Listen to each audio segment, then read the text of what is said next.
4 solid green lights, or 3 with a green flashing voice light, means you're connected and can make calls. If there are no lights, there's no power to your hub. Check it's plugged in and switched on. If the internet light's off, it's not getting an internet connection. Check all the cables are pushed in.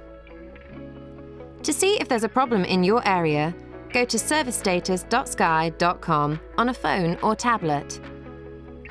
If the internet light is flashing amber, your hub's trying to connect. It can take up to 5 minutes to connect and turn green. If it keeps flashing or turns solid amber, go to sky.com/mybroadband. If the voice light is off, or amber, then go to sky.com/broadbandcontact. If the power light is flashing amber, or if the Wi-Fi light is off and the others are green, hold the reset button for 10 seconds until the power light flashes green.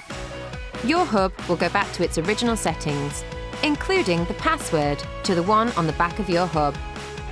If this doesn't work, or if the power light is red, go to sky.com/broadbandcontact.